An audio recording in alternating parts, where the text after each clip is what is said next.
नमस्कार, थिंक 360 में आपका स्वागत है। मैं हूं लोकेंद्र किलानौत। आज बात राजस्थान के सीमांत क्षेत्र की करेंगे। जी हां, पाकिस्तान की अंतर्राष्ट्रीय सीमा से लगता हुआ एक बड़ा इलाका, जहां पर दो बड़े युद्ध लड़े गए। वो पूरा इलाका रेगिस्तान से घिरा हुआ है, रेत का समंदर है और सरकार की कोशिशें रहती हैं कि वहां पर तरह तरह के कार्यक्रम उस क्षेत्र के विकास के लिए चलाए जाएं। आज उसी मुद्दे पर बातचीत करने के लिए हमारे साथ स्टूडियो में मौजूद हैं राजेंद्र सिंह बिहाड़। बिहाड़ साहब, आपका बहुत बहुत स्वागत है। बिहाड़ साहब सामाजिक कार्यकर्ता हैं, भारतीय जनता पार्टी के नेता हैं और सीमांत क्षेत्र के रहवासी हैं। साथ ही सीमांत क्षेत्र के जन सरोकारों से जुड़े मुद्दों को बारीकी से देखते हैं और उन्हें गंभीरता से उठाते हैं। बिहाड़ साहब, मैं बात कर रहा हूँ 1980 में एक गजेटर आया था डेजर्ट नेशनल पार्क का। चूँकि नेशनल पार्क को लेकर तमाम तरह की गाइडलाइन होती हैं, सेंचुरी को लेकर अलग तरीके की गाइडलाइन होती हैं, तो मैं आपसे जो पूछना चाह रहा हूँ कि जो डेजर्ट नेशनल पार्क है, कितना उस योजना का इम्प्लीमेंटेशन धरातल पर हो पाया और वहाँ के लोगों को उस योजना का, उस नेशनल पार्क का कितना लाभ मिल पाया? देखिए, आप इसको यूँ समझिए, लाभ मिलने का तो सवाल ही नहीं है। डेजर्ट नेशनल पार्क नाम का एक बड़ा मिथ है जो रचा हुआ है फॉरेस्ट डिपार्टमेंट के अधिकारियों द्वारा। जैसा आपने फरमाया कि 80 में पहली बार ये नोटिफाइड हुआ और उसके बाद में कोई फाइनल नोटिफिकेशन टिल टुडे नहीं हुआ। तो ये कोई नेशनल पार्क नहीं है, एक सेंचुरी है, मरु उद्यान अभ्यारण्य है, जिसको ये डेजर्ट नेशनल पार्क के नाम से पुकारते हैं। ऑफिशियली नेशनल पार्क राजस्थान के अंदर सिर्फ 3 हैं। वो इनकी जो आपकी ऑफिशियल है वन विभाग की, उसके ऊपर आपको मिल जाएंगे। ये जो हमारे 8 अभ्यारण्य उनमें से एक है।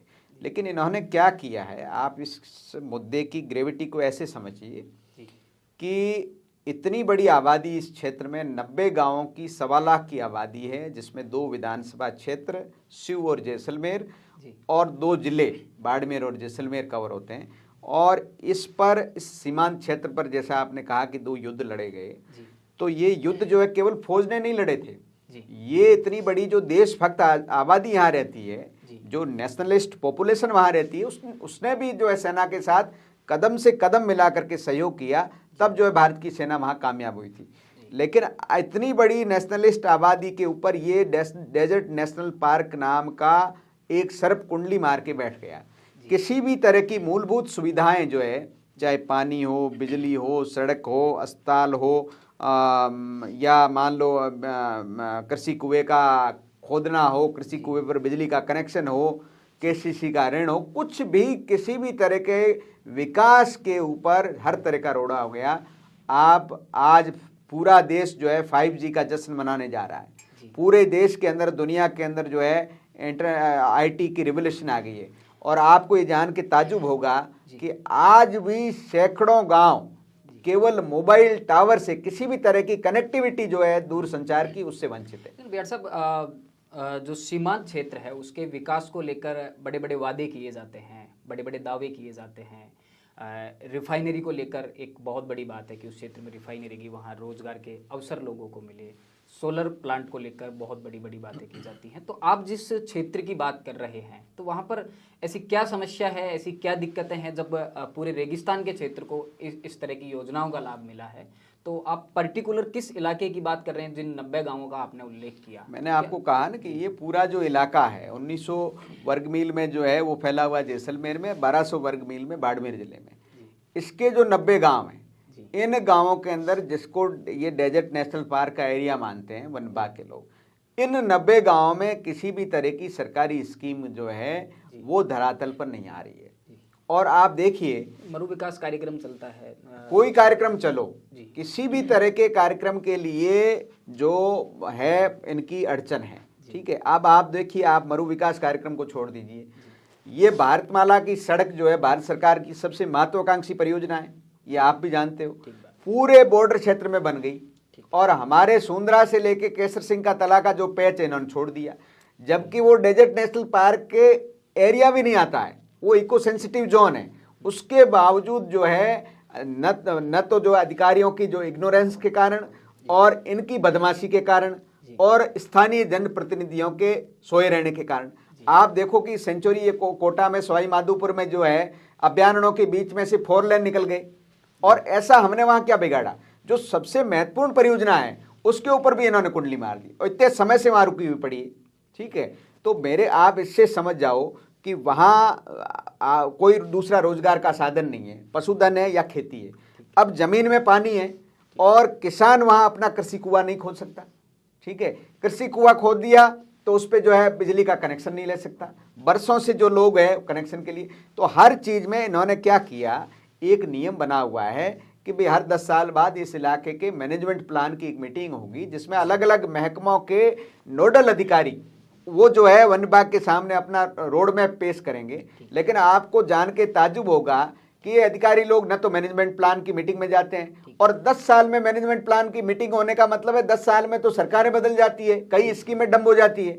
तो इस इलाके के लिए एक तरह से आप ये समझ लीजिए कि 1.25 लाख आबादी, जिसको मैं राष्ट्रवादी आबादी कहता हूं, जो नेशनलिस्ट आबादी है, देशभक्त आबादी है, उसके साथ इस तरह से बॉर्डर पर जो है इस नियम के नाम पे बदमाशी करना, ये बहुत बड़ा अन्याय है। सबसे शांत बॉर्डर माना जाता है जहां किसी भी तरह की राष्ट्र विरोधी गतिविधियां नहीं होती। और आपने कहा कि न केवल सेना ने युद्ध लड़ा, 71 के युद्ध की तो एक ऐसी कहानी है कि वहां के सीमांत क्षेत्र के जो रहने वाले नागरिक थे, दोनों ही युद्धों में उस समय तो संसाधन कहाँ थे फौज के पास में? उनको पानी की सप्लाई है, उनको स्थानीय राशन की सप्लाई है, उनको रस्तों का असिस्टेंस है, और लोकल लोग हथियारों के साथ में उनके साथ रहे हैं। तो इस तरह से कोई भी किसी भी मुल्क में इस तरह से सीमावर्ती क्षेत्र में जो आबादी रहती है। आपने जनप्रतिनिधियों की एक बड़ी बात कही कि वहाँ के जनप्रतिनिधियों की बड़ी सुस्ती है, क्योंकि 2 विधानसभा क्षेत्र का वो जो पूरा इलाका है, तो क्या सरकार के ध्यान में अभी तक ये पूरा मुद्दा नहीं है? 90 गांव आपने बताई, एक बहुत बड़ी आबादी है, एक बहुत बड़ा क्षेत्र है, तो सरकार ने अब तक क्यों ध्यान नहीं गया सरकार का? क्या ऐसे कारण रहे, या फिर वहाँ के लोगों की सुस्ती कह सकते हैं? क्यों नहीं गया ये तो क्यों नहीं गया ये तो आप सरकार से पूछो, सरकार का ध्यान क्यों नहीं गया? जब सरकार का वहाँ पूरा अमला रहता है, सरकार के पास पूरी सूचनाओं के जब सुविधाएं साधन रहते हैं, तो नहीं जाना, ये मैं उस पर कोई टिप्पणी नहीं करना चाहता। लेकिन ये लापरवाही तो है। स्थानीय जो पब्लिक रिप्रेजेंटेटिव और स्थानीय जो प्रशासन है उसकी तो बड़ी लापरवाही है। जैसे मैं आपको एक उदाहरण बताता हूँ कि नियमानुसार अभ्यारण्य के अंदर अभी इन्होंने एक परिवेश पोर्टल प्रधानमंत्री ने लॉन्च किया 2018 में। उसमें फिर जो है 90 दिन में आपको कोई भी विकास कार्य के सैंक्शन के लिए एक पूरा प्रोसेस बना हुआ है, और वो स्टेट वाइल्ड लाइफ बोर्ड के पास आता है फाइनल सैंक्शन के लिए। उसके चेयरमैन चीफ मिनिस्टर है। आपको ये जान के हैरानी होगी कि एक सिंगल अर्जी किसी भी महकमे के अधिकारी ने ये नहीं दी कि हमको यहाँ बिजली लगानी है, हमको यहाँ ये भवन बनाना है, या हमको यहाँ पर सड़क बनानी है। किसी भी तरह की सिंगल पेंडेंसी नहीं है परिवेश पोर्टल पर हमारे डीएनपी एरिया में। तो आप इससे समझ जाना चाहिए कि न तो नेताओं को इंटरेस्ट है और ना वहाँ के ब्यूरोक्रेट्स को, प्रशासनिक अमले को इंटरेस्ट है, और पब्लिक तो बेचारी सीधी है, उसको पता ही नहीं है क्या नियम है। ठीक है, अब हम एक बात और कह रहे हैं आपको, इस सब का जो इलाज है कि ये गोडावण संरक्षण का क्षेत्र है। तो गोडावण संरक्षण का क्षेत्र है, वन विभाग भी मानता है कि 40-50 गोडावण इस क्षेत्र में है। हम भी मानते हैं गोडावण का संरक्षण होना चाहिए, विलुप्त होने वाली प्रजाति है, और वन्य जीवों का संरक्षण भी होना चाहिए। पूरे रेगिस्तान के वन्य जीवों का संरक्षण पूरी तरह से होना चाहिए, लेकिन लोगों की कॉस्ट पर नहीं होना चाहिए। उसका इलाज ये है कि आप इस पूरे बेल्ट को बायोस्फीयर रिजर्व घोषित कर दो, और जो कोर एरिया है जिसमें गोडावण है, जो सुधाश्री बेल्ट है 200 वर्ग मील का, उसके अंदर सारी एक्टिविटीज को रोक दो, बाकी एरिया को आप बायोस्फीयर रिजर्व कर दो, ताकि ये हमारे ऊपर जो है सेंचुरी एक्ट के नियम लागू नहीं होंगे। और बायोस्फीयर रिजर्व हो जाने से यूनेस्को के फंड से आसपास के गांवों का डेवलपमेंट हो जाएगा। तो कच्छ में हो रखा है, हमारा पड़ोसी स्टेट है, वहां से जो है 150 किलोमीटर आगे जो है कच्छ के अंदर बायोस्फीयर रिजर्व है। तो कच्छ की तर्ज पर ये बायोस्फीयर रिजर्व घोषित हो जाए, ये हमारी डिमांड है, पूरी ताकत के साथ डिमांड है। और सरकार यदि ठीक भाषा में नहीं मानेगी तो हमको जिस भाषा में सरकार समझती है उस भाषा में हम आने वाले दिनों में इस मांग को। इन सबके नियम भी अलग अलग होते हैं, बायोस्फीयर के अलग नियम होते हैं, बिल्कुल। पार्क के। हाँ, हम ये कह रहे हैं नेशनल पार्क में तो आप कोई एक्टिविटी नहीं कर सकते, फिर सेंचुरी में कुछ रिलैक्सेशन है, सेंचुरी नेशनल पार्क का फर्क है, और फिर बायोस्फीयर रिजर्व के अंदर जो है इको फ्रेंडली एक्टिविटीज हम कर सकते हैं, उसमें रिलैक्सेशन है। तो पर्यावरण भी बचा रहेगा, वन्य जीवन भी बचा रहेगा, स्थानीय विकास भी हो जाएगा। ये सारी जो चीजें हैं जिनको मतलब जो जरूरत है। और मैं फिर अपनी ओर से दोहरा के आपको कह दूं कि इस जो है सीमावर्ती सीमांत क्षेत्र की इस देशभक्त और राष्ट्रवादी आबादी को इस तरह से ट्रीटमेंट करने का अधिकार सरकार का नहीं है।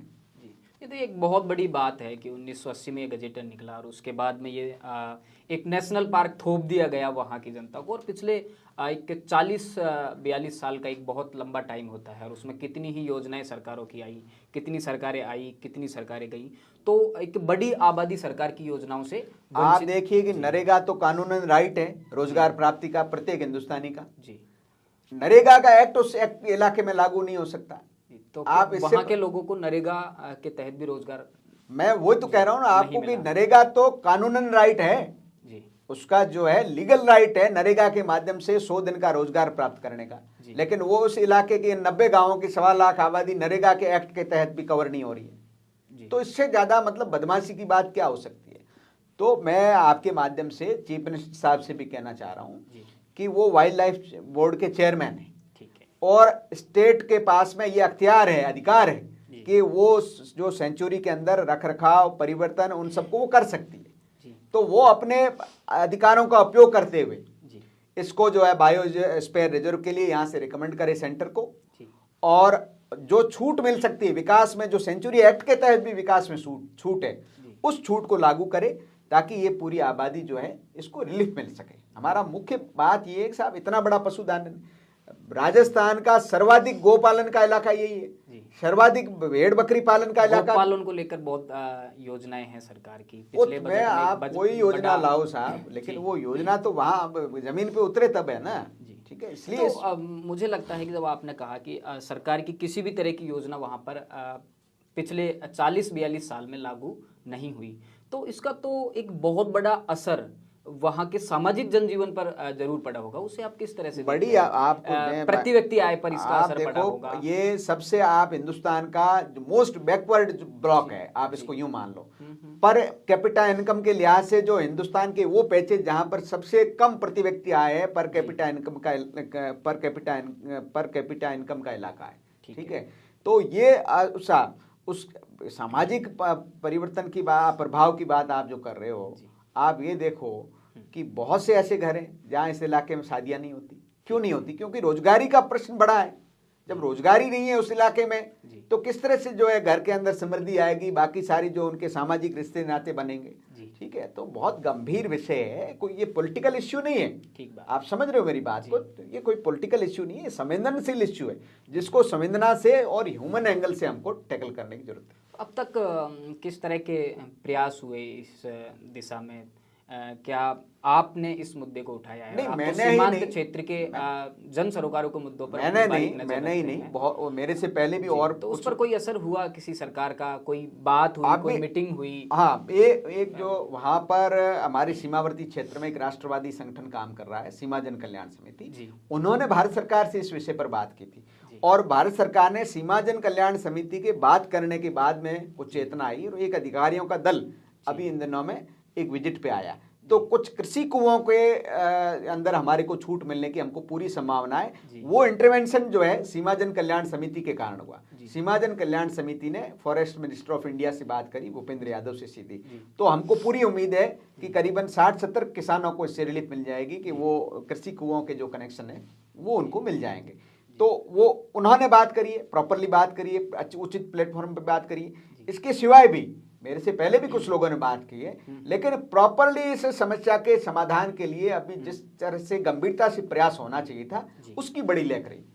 अब पिछले कुछ सालों में ये देखा गया है कि जो सीमांत क्षेत्र है वहाँ पर बहुत बड़ी बड़ी कंपनियाँ आई हैं, सोलर प्लांट की बड़ी बड़ी कंपनियाँ आई हैं और बाकी विदेशों से कंपनियाँ आई हैं। तो क्या उन कंपनियों में वहाँ का जो क्षेत्र आप बता रहे हैं 1.25 लाख की जो आबादी है, उन कंपनियों की क्या गतिविधियां हैं वहाँ पर? नहीं, वहाँ कोई गतिविधि होनी। वहाँ मैं कह रहा हूँ ना, जब मनरेगा एक्ट लागू नहीं, जमीन का एक बहुत बड़ा इशू है उस इलाके में कि कंपनियों को जाने के बाद में नहीं, वो अलग इलाका, वो उसको छोड़ो। ये जो इलाका है इसमें तो कोई, मैंने जब आपको कहा कि मनरेगा का एक्ट भी नहीं है, ठीक है, कंपनियां अलग इलाकों में काम कर रही है। हम तो ये कह रहे हैं कि जो प्राइवेट सेक्टर की कंपनियां हैं वो इस इलाके में आनी ही नहीं चाहिए। ठीक है, यहाँ का जनजीवन अस्त व्यस्त हो जाएगा, ठीक है। वो रोजगारी तो साल 6 महीने की है, और स्थायी रूप से पशुधन की जमीन चली जाएगी, वन ये पर्यावरण खराब हो जाएगा, तो पूरा जो रेगिस्तानी क्षेत्र है उसको आप बायो रिजर्व कर दो, हमें क्या दिक्कत है। हम तो ये कह रहे हैं कि गाँवों का विकास नहीं रुकना चाहिए, आम आदमी की सहूलियतें नहीं रुकनी चाहिए। फॉरेस्ट अपनी जमीन लेके बैठे ना, वन्य जीवों का संरक्षण करे, हम इसके पक्ष में हैं।